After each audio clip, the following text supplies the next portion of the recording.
दोस्तों नमस्कार। आपके अपने प्रिय channel life I study IAS में आप सबका स्वागत है। दोस्तों आज हम लोग राजा महेंद्र प्रताप सिंह राज्य विश्वविद्यालय अलीगढ़ के B.Ed थर्ड सेमेस्टर एग्जाम 2025 का पेपर 301 अर्थात ज्ञान एवं पाठ्यक्रम यानी नॉलेज एंड करिकुलम का प्रैक्टिस सेट 14 हल करेंगे। दोस्तों इस प्रैक्टिस सेट में बहुत ही महत्वपूर्ण प्रश्नों को हम लोग हल करेंगे। आप लोग इस प्रैक्टिस सेट को रिवीजन करके तैयार कर लेते हैं तो तमाम प्रश्न इसी प्रैक्टिस सेट से सेम टू सेम परीक्षा प्रश्न पत्र में मिलेंगे।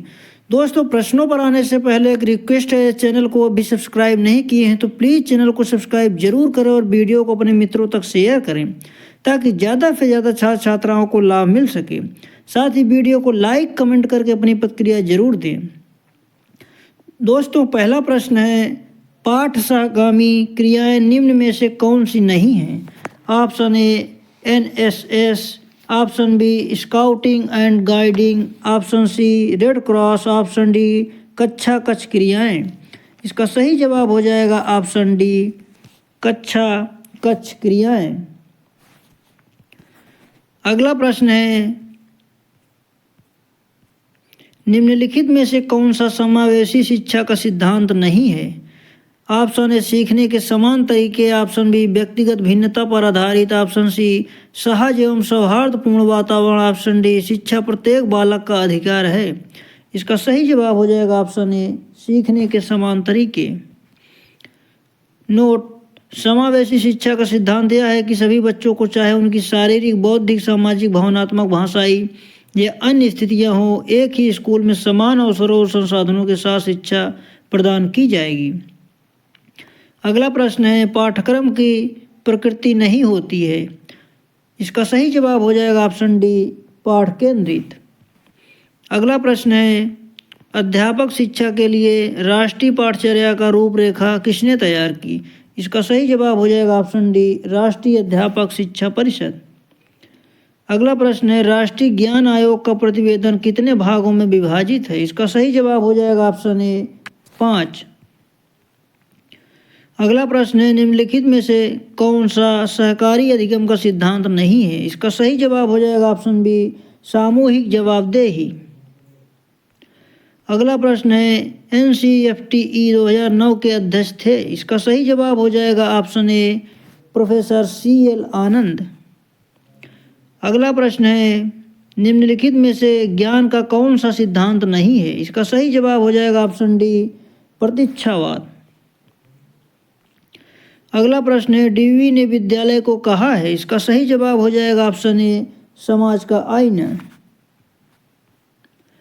अगला प्रश्न है, शिक्षा के क्षेत्र में राज्य का कार्य है। इसका सही जवाब हो जाएगा ऑप्शन डी ऑप्शन ए राष्ट्रीय शिक्षा योजना का निर्माण एवं क्रियान्वयन, ऑप्शन बी अनिवार्य और निःशुल्क शिक्षा की व्यवस्था, ऑप्शन सी उत्तम पुस्तकों की व्यवस्था, ऑप्शन डी उपर्युक्त सभी। इसका सही जवाब हो जाएगा ऑप्शन डी उपर्युक्त सभी। अगला प्रश्न है, निम्नलिखित में से कौन सी उत्तम शैक्षिक नेतृत्व की विशेषता नहीं है? इसका सही जवाब हो जाएगा ऑप्शन बी एक तंत्री व्यवहार। निम्नलिखित में से कौन सा शैक्षिक नेतृत्व का कार्य है? इसका सही जवाब हो जाएगा ऑप्शन ए नियोजन, ऑप्शन बी संस्थागत प्रशासन, ऑप्शन सी वित्तीय कार्यकुशलता, ऑप्शन डी उपर्युक्त सभी। इसका सही जवाब हो जाएगा ऑप्शन डी उपर्युक्त सभी। अधिकारों के प्रत्यायोजन के संबंध में निम्नलिखित में से कौन सा कथन सत्य नहीं है? इसका सही जवाब हो जाएगा ऑप्शन ए ऑप्शन डी वरिष्ठता सूची को नजरअंदाज करना। अगला प्रश्न है, शिक्षक की भूमिका क्या होती है? इसका सही जवाब हो जाएगा ऑप्शन ए एक मित्र की, ऑप्शन बी एक निर्देशक की, ऑप्शन सी एक दार्शनिक की, ऑप्शन डी उपर्युक्त सभी। इसका सही जवाब हो जाएगा ऑप्शन डी उपर्युक्त सभी। अगला प्रश्न है, रचनावाद प्रतिमान के अनुसार छात्रों को माना जाता है। इसका सही जवाब हो जाएगा ऑप्शन सी समस्या समाधान करता। अगला प्रश्न है, राष्ट्रीय शिक्षा नीति 2020 द्वारा कौन सी शैक्षिक संरचना प्रस्तावित की गई? इसका सही जवाब हो जाएगा ऑप्शन ए 5+3+3+4। अगला प्रश्न है, NCF 2005 की अनुशंसा के अनुसार कक्षा में शिक्षक और छात्रों का अनुपात क्या है? इसका सही जवाब हो जाएगा ऑप्शन सी 1:30। अगला प्रश्न है, निम्नलिखित में से कौन सा शिक्षण उपागम शिक्षा केंद्रित है? इसका सही जवाब हो जाएगा ऑप्शन ए, दल शिक्षण। अगला प्रश्न है, निम्नलिखित में से कौन सा एनसीएफ 2005 का मार्गदर्शक सिद्धांत नहीं है? इसका सही जवाब हो जाएगा ऑप्शन सी, यह सुनिश्चित करना कि बच्चे पाठ्य पुस्तक का पूरी तरह से अध्ययन करें। अगला प्रश्न है, नेतृत्व की वह शैली जिसमें सारे अधिकार एक ही व्यक्ति में होते हैं। इसका सही जवाब हो जाएगा ऑप्शन ए, निरंकुश शैली। अगला प्रश्न है, भारतीय संविधान की कौन सी अनुसूची में भाषा को सम्मिलित किया गया है? इसका सही जवाब हो जाएगा ऑप्शन डी, 8। अगला प्रश्न है, पाठ्यक्रम के मनोवैज्ञानिक निर्धारक नहीं है। इसका सही जवाब हो जाएगा ऑप्शन डी, नियोजन। अगला प्रश्न, निम्नलिखित में से कौन सा ज्ञान का स्रोत है? इसका सही जवाब हो जाएगा option A, Antahpragya, option B इंद्रिय अनुभव, ऑप्शन सी तर्क, ऑप्शन डी उपर्युक्त सभी। इसका सही जवाब हो जाएगा ऑप्शन डी, उपर्युक्त सभी। अगला प्रश्न है, जिसके पास सच्चा ज्ञान है वह सद्गुणों के अतिरिक्त अन्य कुछ नहीं हो सकता, किसने कहा? इसका सही जवाब हो जाएगा ऑप्शन सी, सुकरात। अगला प्रश्न है, सूचना के संबंध में निम्नलिखित में से कौन सा सत्य नहीं है? इसका सही जवाब हो जाएगा ऑप्शन सी, प्रत्येक सूचना आवश्यक रूप से ज्ञान होती है। अगला प्रश्न है, हाउ वी थिंक पुस्तक के लेखक कौन है? इसका सही जवाब हो जाएगा ऑप्शन ए, जॉन डेवी। अगला प्रश्न है, अनुभववाद के अनुसार ज्ञान का स्रोत कौन सा है? इसका सही जवाब हो जाएगा ऑप्शन सी, संवेदी अनुभूति। अगला प्रश्न है, निम्नलिखित में से कौन सा ज्ञान के संचरण का प्रकार है? इसका सही जवाब हो जाएगा ऑप्शन ए, सकारात्मक संचरण, ऑप्शन बी नकारात्मक संचरण, ऑप्शन सी शून्य संचरण, ऑप्शन डी उपर्युक्त सभी। इसका सही जवाब हो जाएगा ऑप्शन डी, उपर्युक्त सभी। अगला प्रश्न है, किसने कहा ज्ञान वह है जो मनुष्य के मन को प्रकाशित करता है? इसका सही जवाब हो जाएगा ऑप्शन सी, रसेल। अगला प्रश्न है, विद्या शब्द का प्रयोग ज्ञान के लिए कहाँ हुआ है? इसका सही जवाब हो जाएगा ऑप्शन बी, उपनिषद में। अगला प्रश्न है, शिक्षक जवाबदेही का महत्व है? इसका सही जवाब हो जाएगा ऑप्शन ए, निष्पक्ष रूप से शिक्षकों का मूल्यांकन करने में, ऑप्शन बी शिक्षण कौशलों के सुधार में, ऑप्शन सी शिक्षकों की गतिविधियों के नियंत्रण में, ऑप्शन डी उपर्युक्त सभी। इसका सही जवाब हो जाएगा ऑप्शन डी, उपर्युक्त सभी। अगला प्रश्न है, कक्षा में छात्रों के व्यवहार के प्रबंधन में शिक्षक की भूमिका क्या है? इसका सही जवाब हो जाएगा ऑप्शन बी, कक्षा में स्पष्ट नियम व अपेक्षाएं तय करना। अगला प्रश्न है, कक्षा में छात्रों की व्यस्तता को प्रोत्साहित करने में शिक्षक की क्या भूमिका है? इसका सही जवाब हो जाएगा ऑप्शन बी, अंतःक्रिया शिक्षण विधियों का उपयोग करना।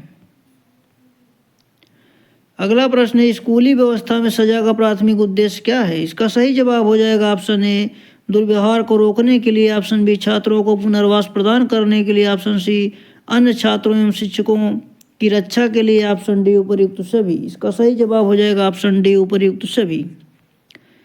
अगला प्रश्न है, स्कूली व्यवस्था में दुर्व्यवहार को समाप्त करने के लिए एकमात्र साधन के रूप में दंड का उपयोग करने का निम्नलिखित में से कौन सा संभावित परिणाम है? इसका सही जवाब हो जाएगा ऑप्शन ए, छात्रों की नाराजगी और असंतोष में वृद्धि।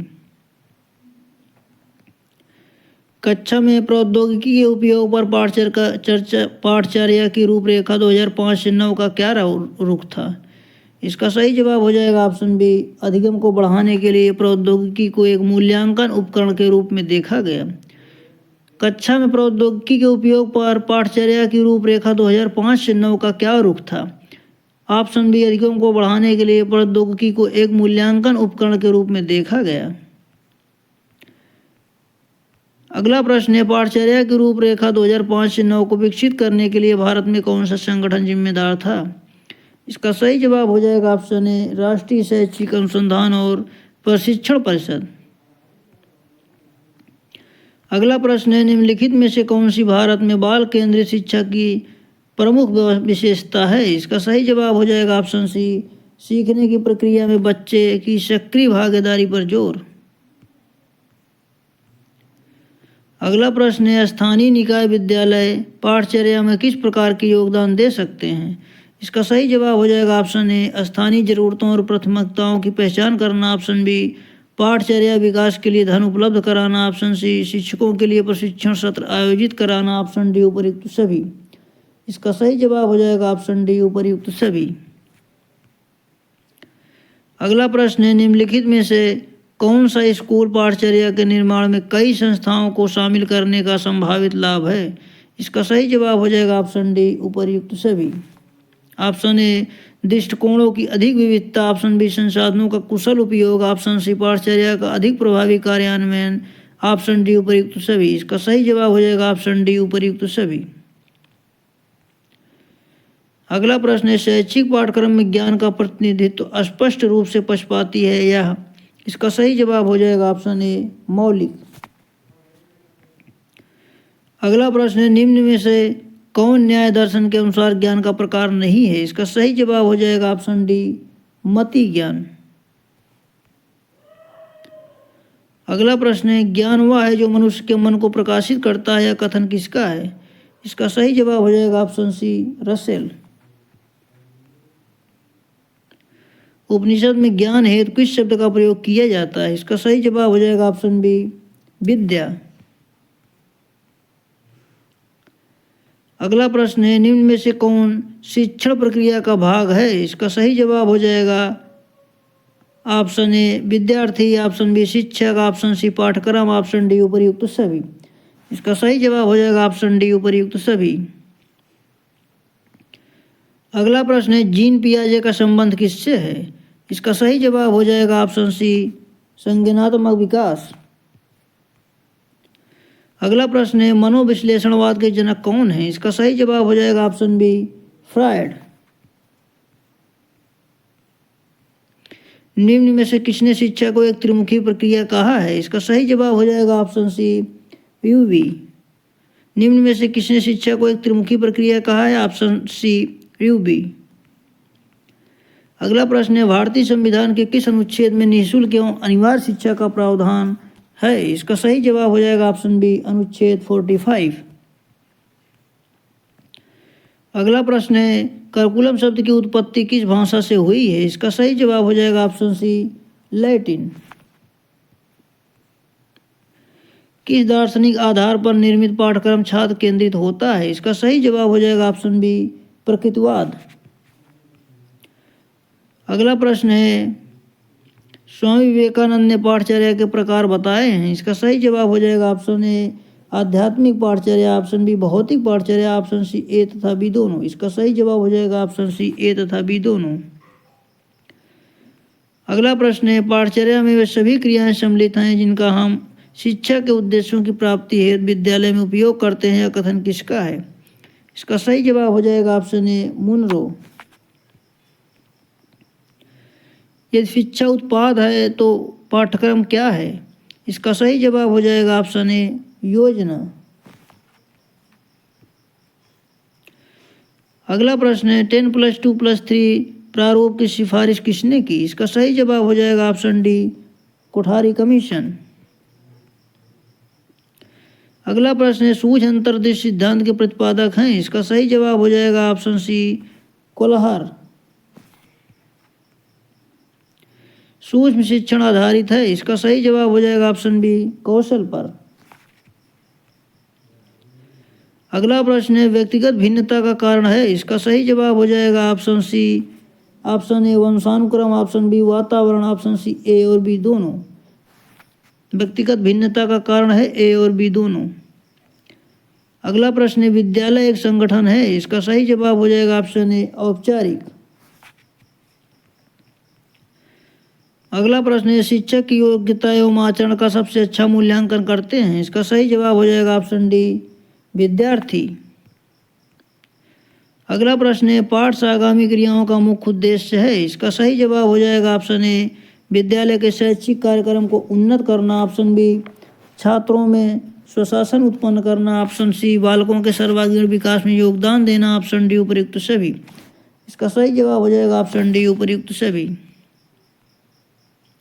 संविधान के किस अनुच्छेद के अनुसार हिंदी हमारी राजभाषा है? इसका सही जवाब हो जाएगा ऑप्शन बी, अनुच्छेद 343। ज्ञान निर्माण की प्रक्रिया में निम्नलिखित में से कौन सा तत्व महत्वपूर्ण भूमिका निभाता है? इसका सही जवाब हो जाएगा ऑप्शन ए, ज्ञान प्राप्त करने वाले के पूर्व अनुभव। ज्ञान की प्रमुख विशेषता क्या है? इसका सही जवाब हो जाएगा ऑप्शन बी, यह साक्ष्य, अनुभव और तर्क पर आधारित होता है। पाठचर्या का प्रमुख उद्देश्य क्या है? इसका सही जवाब हो जाएगा ऑप्शन सी, शिक्षण और अधिगम के लिए योजना की रूपरेखा बनाना। अगला प्रश्न है, शिक्षा में ज्ञान की प्रकृति क्या है? इसका सही जवाब हो जाएगा ऑप्शन बी, व्यक्तिगत और व्याख्या के लिए अनावृत। स्कूलों में पाठ से आगामी क्रियाओं को आयोजित करते समय ध्यान में रखने वाला मुख्य सिद्धांत क्या है? इसका सही जवाब हो जाएगा ऑप्शन सी, गतिविधियों को विद्यार्थियों की रुचियों और आवश्यकताओं के अनुरूप बनाना। अगला प्रश्न है, उच्चतर माध्यमिक स्तर पर पाठचर्या का प्रमुख उद्देश्य क्या है? इसका सही जवाब हो जाएगा ऑप्शन बी, विद्यार्थियों को कॉलेज और उच्च शिक्षा के लिए तैयार करना। अगला प्रश्न है, पाठ्यक्रम पर्यावरण में संचालित होने वाली सभी क्रियाओं का योग है, यह कथन किसका है? इसका सही जवाब हो जाएगा ऑप्शन सी, एनन। अगला प्रश्न है, हमारी वर्तमान परीक्षा प्रणाली के माध्यम से उद्देश्यों को किस क्षेत्र का मूल्यांकन नहीं किया जा रहा है? इसका सही जवाब हो जाएगा ऑप्शन ए, भावात्मक। अगला प्रश्न है, मुझे कहानियों से नफरत है क्योंकि यह बच्चों के लिए अभिशाप है, यह कथन किस शिक्षा शास्त्री का है? इसका सही जवाब हो जाएगा ऑप्शन ए, रूसो। मनोवैज्ञानिक आधार किसको ध्यान में रखते हुए पाठ्यक्रम के विकास में अपनी भूमिका निभाते हैं? इसका सही जवाब हो जाएगा ऑप्शन ए, छात्र की जरूरतें, ऑप्शन बी छात्र की रुचि, ऑप्शन सी छात्र की क्षमताएं, ऑप्शन डी उपरोक्त सभी। इसका सही जवाब हो जाएगा ऑप्शन डी, उपरोक्त सभी। पाठ्यक्रम किसका भाग है? इसका सही जवाब हो जाएगा ऑप्शन ए, पाठचर्या। दर्शन के मुख्य आयाम हैं, इसका सही जवाब हो जाएगा ऑप्शन ए, ज्ञान मीमांसा, ऑप्शन बी मूल्य मीमांसा, ऑप्शन सी तत्व मीमांसा, ऑप्शन डी उपरोक्त सभी। इसका सही जवाब हो जाएगा ऑप्शन डी, उपरोक्त सभी। रेडियो किस प्रकार का साधन है? इसका सही जवाब हो जाएगा ऑप्शन ए, श्रव्य साधन। अगला प्रश्न है, प्लेटो के अनुसार का शिक्षा का मुख्य उद्देश्य है? इसका सही जवाब हो जाएगा ऑप्शन सी, व्यक्तित्व विकास। किसने कहा है ज्ञान ही शक्ति है? इसका सही जवाब हो जाएगा ऑप्शन ए, फ्रांसिस बेकन। अगला प्रश्न, सूचना का प्रकार नहीं है? इसका सही जवाब हो जाएगा ऑप्शन डी, स्मृतियां। अगला प्रश्न है, कक्षा में अनुशासन बढ़ाने के मुख्य लक्ष्य हैं? इसका सही जवाब हो जाएगा ऑप्शन डी, विद्यार्थियों में आत्म अनुशासन। अगला प्रश्न है, विद्यार्थियों की तनाव संबंधी समस्याओं को कैसे दूर किया जा सकता है? इसका सही जवाब हो जाएगा ऑप्शन बी, निर्देशन एवं परामर्श से।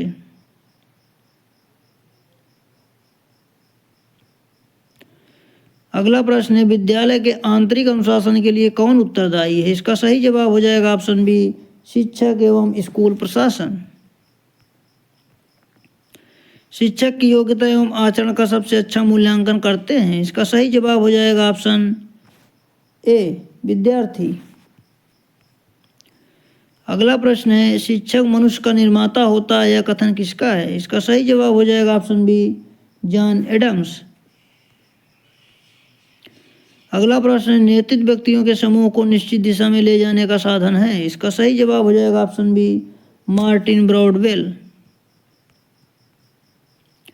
अगला प्रश्न, ज्ञान सर्वोच्च सद्गुण है, यह कथन है? इसका सही जवाब हो जाएगा ऑप्शन सी, सुकरात का। त्रिभाषा सूत्र स्वीकार किया गया, इसका सही जवाब हो जाएगा ऑप्शन डी, 1968 में। अगला प्रश्न है, एनसीएफ 2005 के अनुसार शिक्षक की भूमिका है? इसका सही जवाब हो जाएगा ऑप्शन सी, पथ प्रदर्शक। दोस्तों अगला प्रश्न देखने से पहले एक रिक्वेस्ट है, प्लीज़ ये चैनल को अभी सब्सक्राइब नहीं किए हैं तो प्लीज़ चैनल को सब्सक्राइब जरूर करें। दोस्तों चैनल को सब्सक्राइब करने में कोई खर्च नहीं लगता, लेकिन हमारा मोटिवेशन और हौसला बढ़ता है, इसलिए प्लीज़ चैनल को सब्सक्राइब जरूर करें और वीडियो को अपने मित्रों तक शेयर करें। अगला प्रश्न है, कौशल विकास के प्रकार हैं। इसका सही जवाब हो जाएगा ऑप्शन सी। ऑप्शन ए स्व प्रबंधन, ऑप्शन बी समस्या समाधान, ऑप्शन सी ए और बी दोनों। कौशल विकास के प्रकार हैं ए और बी दोनों। अगला प्रश्न है, निम्नलिखित में से कौन सी पाठशाला गतिविधि नहीं है। इसका सही जवाब हो जाएगा ऑप्शन डी क्रिकेट प्रतियोगिता। अगला प्रश्न है, किस समिति ने विद्यालय स्तर पर समाज उपयोगी उत्पादक कार्यों को शामिल करने का सुझाव दिया। इसका सही जवाब हो जाएगा ऑप्शन डी ईश्वर भाई पटेल कमेटी। एनसीपीआर का पूरा नाम क्या है। इसका सही जवाब हो जाएगा ऑप्शन ए राष्ट्रीय बाल अधिकार संरक्षण आयोग। अगला प्रश्न है, शिक्षण कौशल के विकास के लिए कौन सी विधि उपयोगी है। इसका सही जवाब हो जाएगा ऑप्शन बी सूक्ष्म शिक्षण। दर्शन ज्ञान का विज्ञान है या विचार किसने दिया। इसका सही जवाब हो जाएगा ऑप्शन सी फिक्टे का। अगला प्रश्न है, अरस्तु ने ज्ञान प्राप्त करने की कौन सी विधि विकसित की। इसका सही जवाब हो जाएगा ऑप्शन सी। ऑप्शन ए आगमन विधि, option B निगमन Vidhi, option C A और बी दोनों। इसका सही जवाब हो जाएगा ऑप्शन सी ए और बी दोनों। अगला प्रश्न है, योगात्मक मूल्यांकन होता है। इसका सही जवाब हो जाएगा ऑप्शन डी अंत में। अगला प्रश्न है, निम्न में से किसने शिक्षा को एक त्रिमुखी प्रक्रिया कहा है। इसका सही जवाब हो जाएगा option C DV. John Adams के अनुसार शिक्षा के दो पहलू शिक्षक और छात्र हैं, इसलिए यह प्रकृति में द्विध्रुवीय है। अगला प्रश्न है, पाठ्यक्रम को प्रभावित करने वाले कारक हैं। इसका सही जवाब हो जाएगा ऑप्शन ए सामाजिक परिवर्तन, ऑप्शन बी राष्ट्र की शिक्षा नीति, ऑप्शन सी परीक्षा प्रणाली, ऑप्शन डी उपयुक्त सभी। इसका सही जवाब हो जाएगा ऑप्शन डी उपयुक्त सभी। अगला प्रश्न है, दोस्तों इस प्रैक्टिस सेट में इतना ही। मिलते हैं अगले प्रैक्टिस सेट में, तब तक के लिए नमस्कार।